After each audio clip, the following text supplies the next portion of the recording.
Qué bendición poder estar reunidos en medio de estas circunstancias bajo un mismo sentir, el darle la gloria al Señor. Desde el inicio entonces de la transmisión, antes de que ya empezáramos nosotros ahí con las payas, ya había un sentir en algunos de nuestros hermanos de celebrar y de decir: viva Chile, damos gracias al Señor por esta oportunidad de estar reunidos y saber que en medio de toda celebración en la que estemos, lo más importante siempre seguirá siendo darle la honra y la gloria a Él.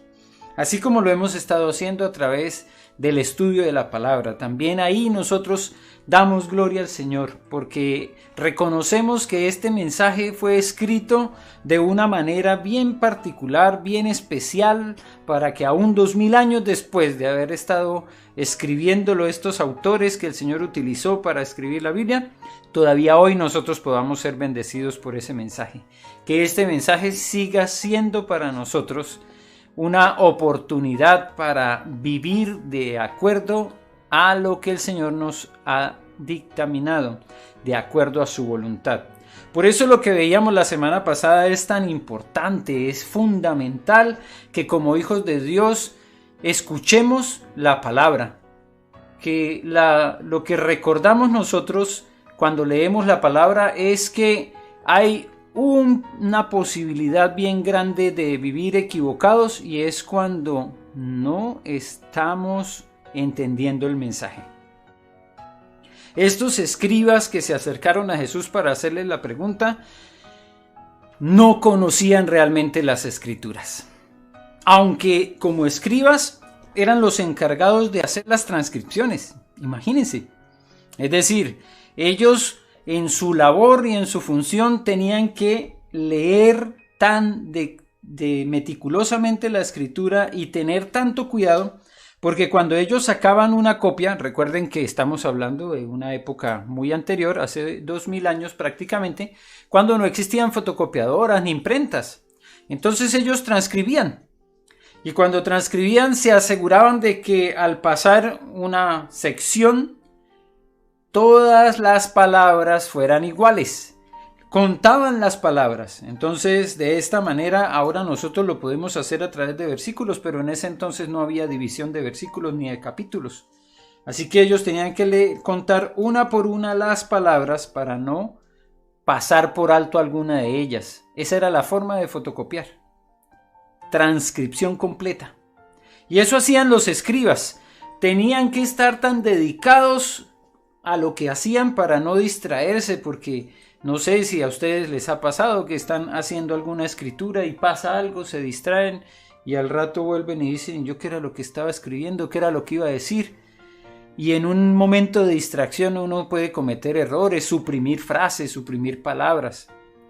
Ellos estaban dedicados a la escritura, pero las ignoraban, porque se habían quedado solamente con lo que la letra decía, pero no habían entendido realmente lo que había en profundidad.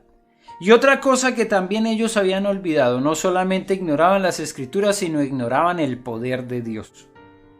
Porque cuando uno hace el estudio de la Biblia, entonces puede llegar a entenderla muy bien, puede llegar hasta aprendérsela de memoria, pero olvidar quién es el poderoso Dios que está detrás de esa escritura. Y esto ha pasado en la historia de la humanidad. En diferentes épocas hay personas que se han dedicado a estudiar las escrituras y son tremendos estudiosos, son lingüistas, se han dedicado a entender los diferentes estilos, la forma literaria, se han dedicado a estudiar el hebreo o el griego y nos pueden decir qué clase de verbo es este y nos pueden decir cómo se conjugó. Nos pueden decir las diferentes variaciones, las formas en las que se puede entender ese verbo. Pero si no lo ponemos en práctica, si no lo aplicamos en el corazón, si no entendemos que ahí no se está hablando solamente de un Dios de literatura, sino un Dios poderoso que ha sacado de la tumba a personas, que ha levantado de la muerte a nuestro Señor Jesucristo, entonces todo lo que leamos va a ser imposible de entender, de aplicar realmente a nuestra vida. Ahí entonces debemos prestar atención. No podemos ni ignorar las Escrituras ni ignorar el poder de Dios, porque cuando leemos la palabra debemos aplicar rápidamente lo que leemos, si no se queda solamente como letra. En el Antiguo Testamento nosotros tenemos un libro que para muchos ha sido de gran complejidad, el libro de Génesis. ¿Cómo es posible que alguien escriba lo que sucedió en el principio o antes del principio? ¿Cómo es posible que alguien hable de cosas de la creación si todavía no había sido creado? Entonces decimos que es un libro escrito por Moisés, que lo iluminó el Señor en todo ese tiempo que estuvo allá en el desierto, cuando lo llamó y todo esto. Pero ahí debemos nosotros confiar y ver el poder de Dios manifestándose en lo que le transmitió a un hombre común y corriente. Claro, tenía eso sí un desarrollo para nosotros muy importante de lo que era el estudio egipcio. Por eso Moisés, al estar en la corte del faraón, pues tuvo acceso a mucha educación, a idiomas, ¿cierto? A todo lo que significa la escritura. No era por ninguna razón liviana o facilista el que Moisés haya sido rescatado de las aguas. Pero cuando el Señor le transmite ese mensaje, Él lo acoge, lo escribe, lo plasma en este libro, en el Génesis, y nosotros podemos creer que por el poder de Dios alguien es capaz de escribir lo que Dios le revela de lo que fue la creación, aunque no estuvo ahí presente, porque claramente Moisés no estuvo presente. Pero lo que Moisés escribió es la transmisión de lo que el Señor quería que Él plasmara en ese libro para bendición nuestra. Ahora somos nosotros entonces los que debemos apreciar la forma en que fue escrito, estudiar el idioma, estudiar el mensaje y ponerlo en práctica. ¿Por qué? Porque nosotros no tenemos una escritura que se pueda reconocer como una lengua muerta, un idioma muerto, una historia antigua que ya se acabó, una historia que no se va a repetir. No. Nuestra historia plasmada a través de la Biblia es la que se ha seguido repitiendo en el tiempo, porque Dios es un Dios de vivos, no es un Dios de muertos. Esas historias que pasaron hombres, por ejemplo, como José, cuando se vio enfrentado a la posibilidad de ser infiel a su señor, a su jefe, y acostarse con la esposa de su jefe, esa historia todavía hoy nos habla de las salidas que tenemos cuando la tentación está fuerte. Corre, corre, huye, así como huyó José de la tentación. No te creas el más fuerte que yo me puedo quedar aquí, no. Hay momentos en los que de esas tentaciones tenemos que salir, corriendo. Y por eso es que este mensaje es vivo, porque José murió hace muchísimos años, porque sus huesitos quedaron allá guardados para que el pueblo, sus hijos los llevaran cuando llegaran a la tierra prometida. Él quería que eso sucediera, él ya creía que eso iba a pasar. Y él les pidió que lo llevaran. Entonces, la historia de José no es la de un muerto, es la de alguien que está también vivo en nuestra memoria y que Dios a través de esa historia nos transmite un mensaje poderoso, un mensaje que todavía hoy podemos ponerlo en práctica. Por eso el Señor Jesús dijo, es el Dios de Abraham, de Isaac y de Jacob. Es un Dios de vivos, de hombres y mujeres que día a día tienen que enfrentar diferentes circunstancias y que solos no podrían hacerlo. Por eso Él está con nosotros. Por eso el Espíritu Santo nos sigue iluminando para poder entender el mensaje. Y por eso seguimos estudiándolo cada domingo. Y por eso cada domingo volvemos a repetirle a la iglesia que no es solamente el domingo, sino que es el estudio del día a día. Debe ser nuestro alimento diario. Y de eso se trata entonces este tiempo que seguimos dedicando a escudriñar las Escrituras. Hoy seguimos en el mismo Evangelio, según San Marcos. Ya vamos acercándonos a la mitad del libro. Perdón, a la mitad del capítulo 12. Ahí estamos ya en toda la mitad del estudio. Recuerden que vamos paso a paso, vamos despacito, porque tenemos mucho afán, entonces vamos despacio. Y así es como hemos ido estudiando fragmento por fragmento. Y hoy el tema que nos convoca es el gran mandamiento. Es el gran mandamiento que está consignado en medio también de una charla de Jesús.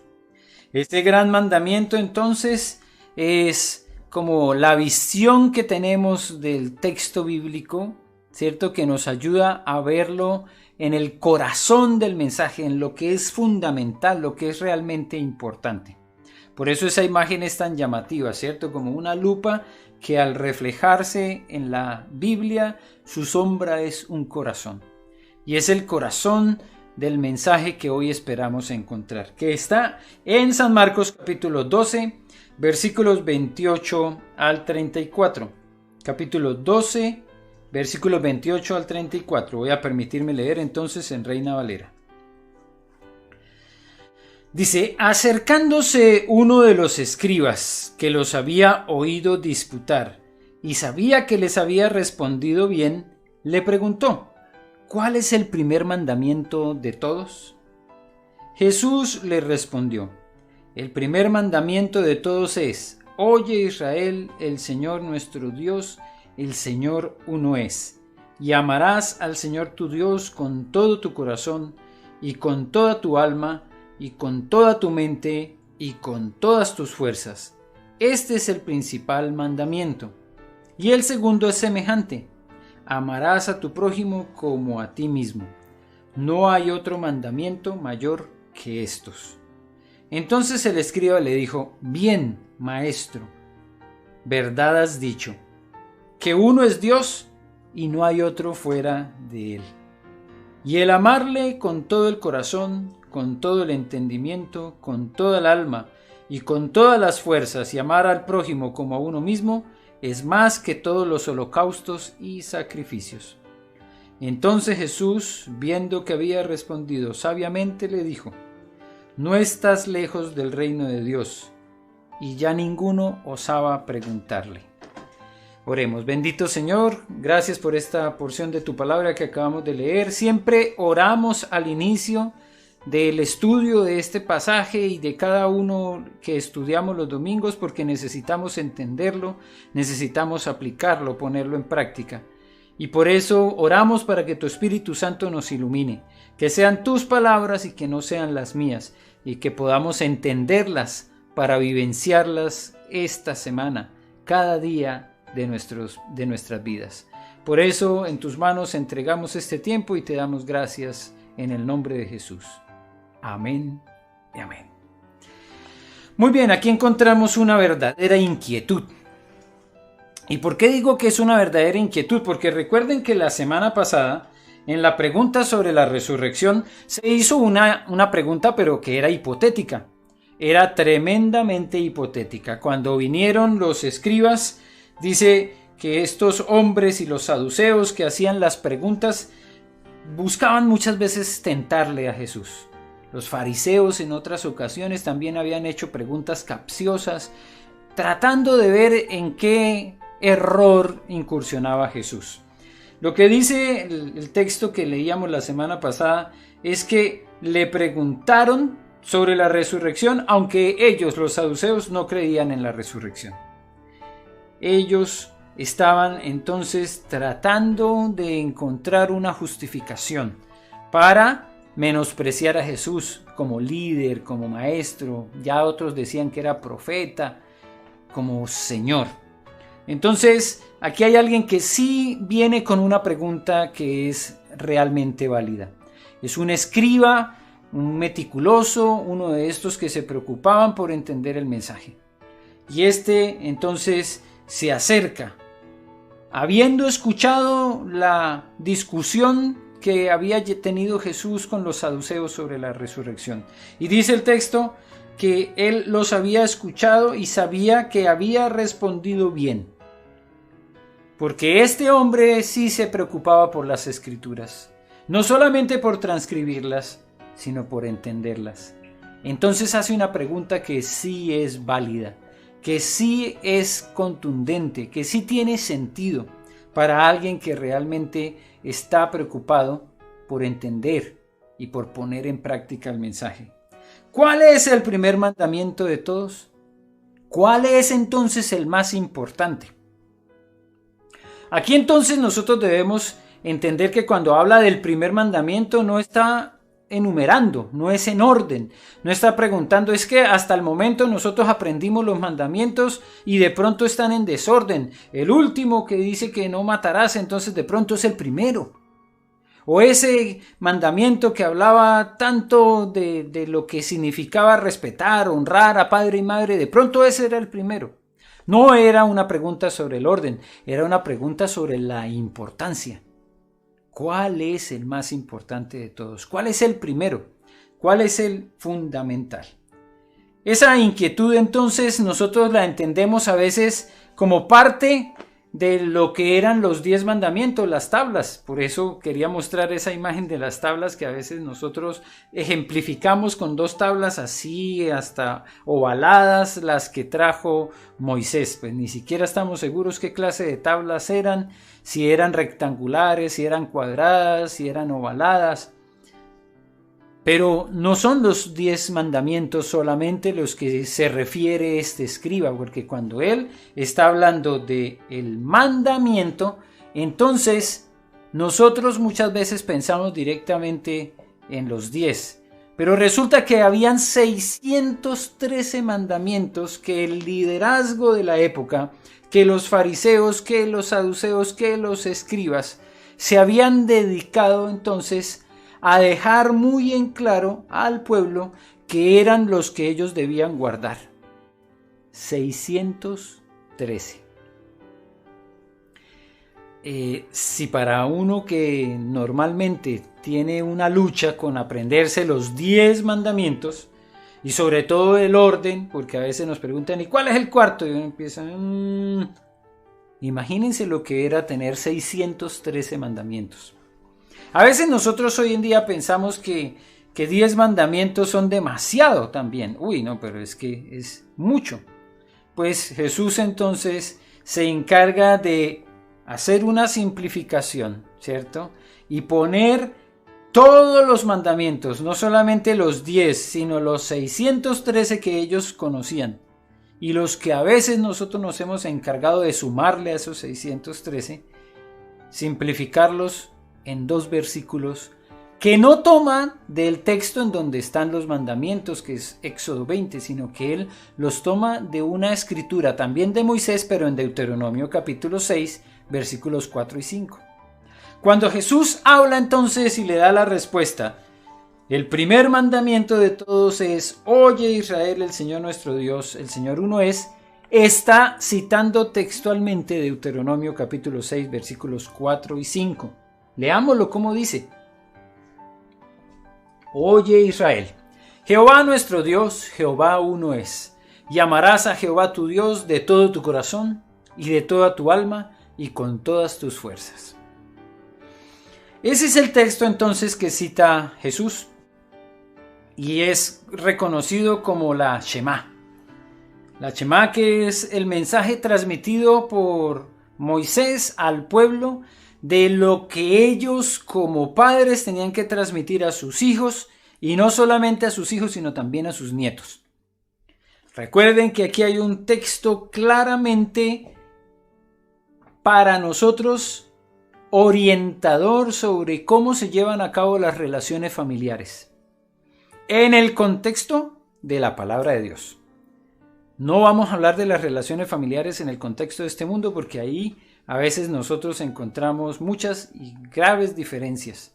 Por ejemplo, una de esas graves diferencias es que se empieza a generalizar a veces entre las familias que los papás son los que crían y los abuelos, terminen la frase, yo sé que ustedes la saben, los papás crían y los abuelos malcrían.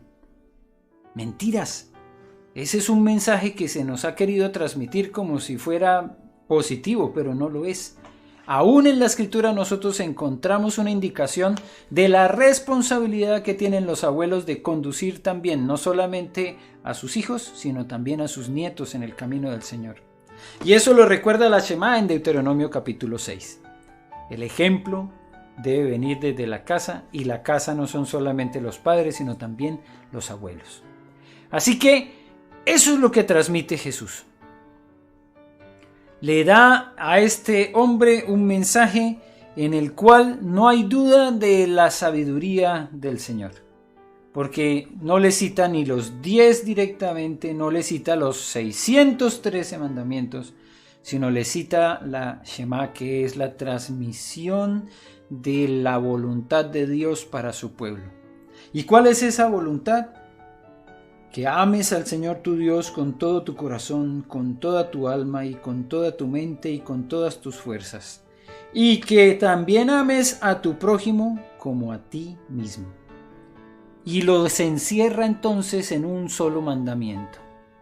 Así como lo presenta Jesús, no son dos mandamientos separados, es uno solo. Por eso termina diciendo, no hay mandamiento mayor que estos. Hay una globalización, ¿cierto? Se pone todo en uno solo. Si es amar a Dios, pero no separado el prójimo, es también amando al prójimo. Y este hombre, el escriba, entonces lo entiende y da una tremenda respuesta. Una respuesta llena de sabiduría también, una respuesta llena de conocimiento bíblico. Entonces el escriba le dijo, encontramos el versículo 32 que dice, Maestro, verdad has dicho, que uno es Dios y no hay otro fuera de él. Y el amarle con todo el corazón, con todo el entendimiento, con toda el alma, con todas las fuerzas y amar al prójimo como a uno mismo es más que todos los holocaustos y sacrificios. Qué tremenda respuesta la de este hombre. Ahora, en respuesta a lo que Jesús le había dicho, que era la Shema, los 2 versículos de Deuteronomio capítulo 6, este hombre le cita a Jesús 2 pasajes diferentes, uno en Deuteronomio 4:35 y otro en el libro de Oseas. Esta es una forma de respuesta que realmente nosotros a veces como que pasamos por alto la calidad del entendimiento que tenía este hombre de las Escrituras. Eso no es fácil y, por ejemplo, para mí es una limitación grande. Yo recuerdo muchas veces en dónde está la Escritura, cuál es el texto, pero cuando pienso en la cita bíblica como que me enredo, me confundo muchas veces. Por eso, pues, ayuda mucho cuando uno tiene la Biblia, porque a veces uno sabe en dónde está y va y llega hasta allá. Pero ayuda mucho más cuando aprendemos también la cita bíblica, porque podemos rápidamente dar respuesta cuando alguien nos hace una pregunta. Este hombre entonces, a lo que Jesús había dicho, le da un resumen de lo que también para él es el mensaje de la Biblia, la consignación de lo que espera el Señor, de lo que es lo más importante. Deuteronomio 4:35. A ti te fue mostrado para que supieses que Jehová es Dios y no hay otro fuera de él. Esta declaración es fundamental para la fe, pero sobre todo para la fe de un judío que en este contexto en el que está Jesús está siendo bombardeado por muchas creencias, sobre todo por las creencias del régimen de los romanos, ¿cierto? Que les están diciendo el faraón es un dios. Imagínense, les están diciendo el rey es un dios, les están diciendo el César es un dios. Todas estas culturas tienen esa misma ideología. La cultura egipcia, que el faraón era un dios, la cultura asiática de lo que nosotros reconocemos como Babilonia, ahí los reyes eran dioses. La cultura romana, también el César era un dios. Pero este escriba reconoce, solo hay un Dios. Y esta es una tremenda declaración poderosa de lo que se ha reconocido es una religión monoteísta, que sabe que solamente hay un Dios verdadero. Pero no solamente eso, sino que ese Dios no se agrada de holocaustos, de sacrificios, sino que se agrada de algo más importante, porque misericordia quiero y no sacrificio, y conocimiento de Dios más que holocaustos. Los holocaustos, los sacrificios que el Señor había pedido al pueblo allá en el desierto tenían una razón de ser y tuvieron un momento apropiado y un instante dentro de esa relación que se estaba construyendo entre Dios y su pueblo. Pero también a través de los profetas el Señor les dejó claro: yo no espero que ustedes sigan haciendo sacrificios toda la vida de esos animalitos, de esas ovejas. ¿Por qué? Porque yo les voy a proveer el sacrificio perfecto. Les voy a proveer el cordero perfecto, el cordero limpio, el cordero sin mancha. Y ya no van a necesitar más de esos sacrificios que presentaban allá en el templo y esa sangre que era derramada allá en el propiciatorio. Lo que espero de ustedes es misericordia. Y además de misericordia, conocimiento de Dios, que eso es lo que dice Oseas 6:6. Misericordia quiero y no sacrificio, y conocimiento de Dios más que holocaustos. Y este escriba lo sabe bien. ¿Ven? Esta no es la respuesta de Jesús, esta es la respuesta del escriba. Ante lo que Jesús dijo, ante la respuesta que le dio Jesús de cuál era el mandamiento más importante, este escriba dice: tienes toda la razón, porque sabemos que hay un solo Dios, como lo dice Deuteronomio 4:35, y que a ese Dios no le agradan más sacrificios, sino que le agrada la misericordia y que lo conozcamos a Él. Respuesta tremenda, respuesta que nace de alguien que ha estudiado la palabra. Pero falta algo. Como lo encontramos en otro momento de pronto histórico y otra forma de decirlo, lo que Jesús le responde: vas bien, estás cerca, pero todavía te falta. Eso hoy nosotros lo vemos en una carrera que, por ejemplo, se está llevando a cabo y que finaliza hoy, que es el Tour de Francia. Hay muchos que parece que están cerca, que van a llegar, que pueden ser el campeón, pero no necesariamente terminan siéndolo. Para los que siguen esta clase de carreras, yo sé que les va a traer recuerdos esta imagen seguramente de momentos en los que hay un corredor que va a la cabeza del grupo y que parece que nadie viene detrás y que va a ser el ganador, y llega a la última etapa y en la última etapa perdió todo. Eso sucedió ayer. Ayer hubo una etapa contrarreloj y el que la ganó no era el que iba a ser el campeón aparentemente, pero destronó al que había llevado la delantera por varios días. Porque a veces uno puede estar muy cerca, pero también muy lejos. Jesús le responde a este escriba y le dice: no estás lejos del reino de Dios. Estás cerca. Ya conoces las Escrituras. Fuiste capaz de citar a Moisés en Deuteronomio. Fuiste capaz de citar a uno de los profetas que no eran tan bien reconocidos.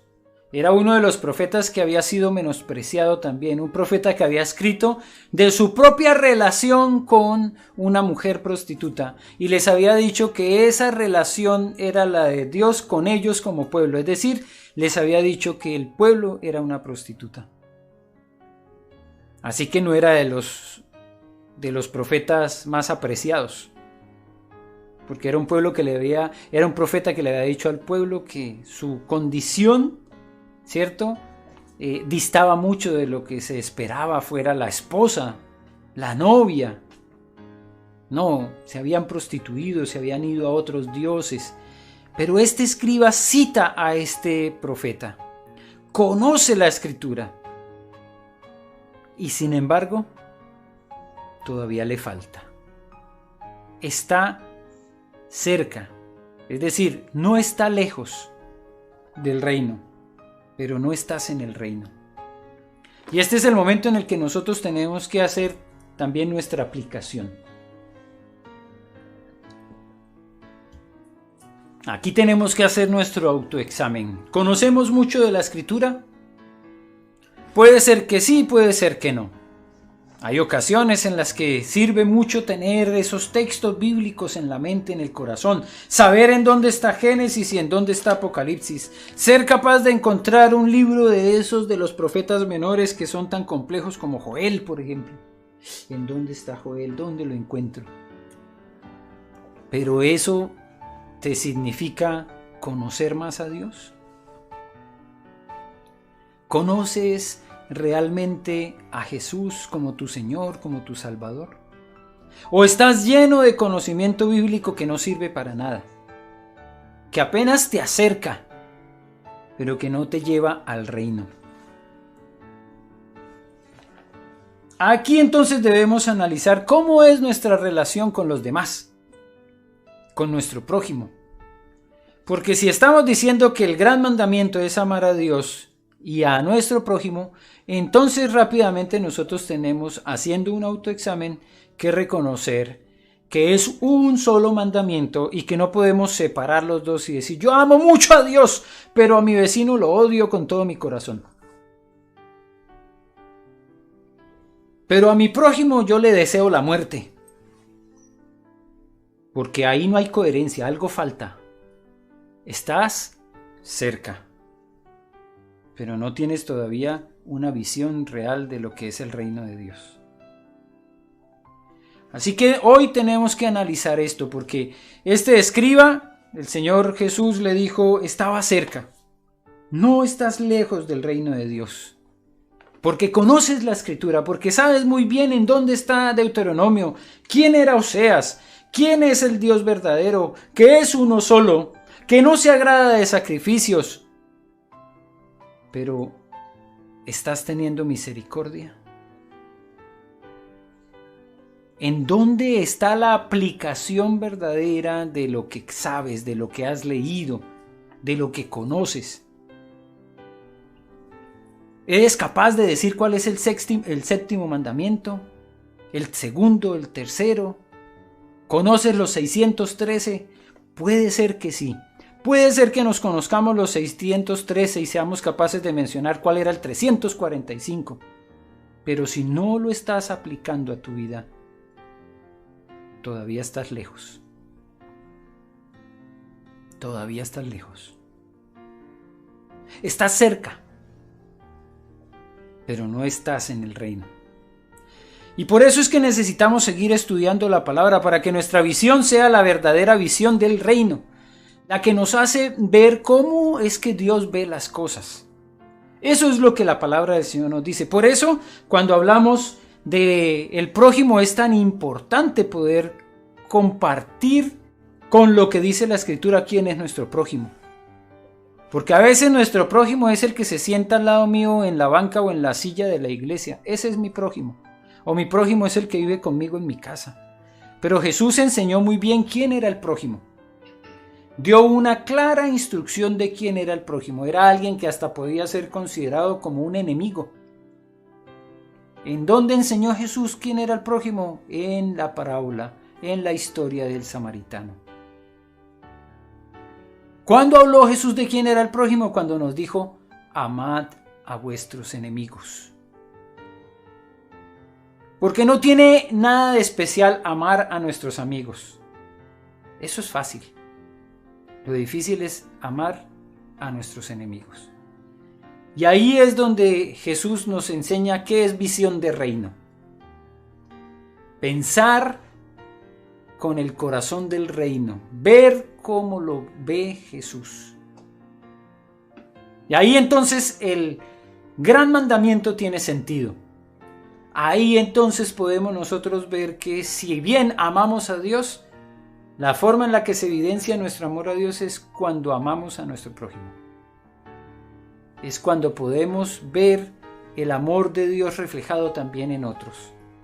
Es cuando pensamos, por ejemplo, en favorecer a todos por igual y no pensando solamente, bueno, tenemos aquí una oportunidad de bendecir con canasta de misericordia, canasta de amor, como le hemos llamado nosotros en la iglesia. ¿A quién le vamos a entregar estas ayudas?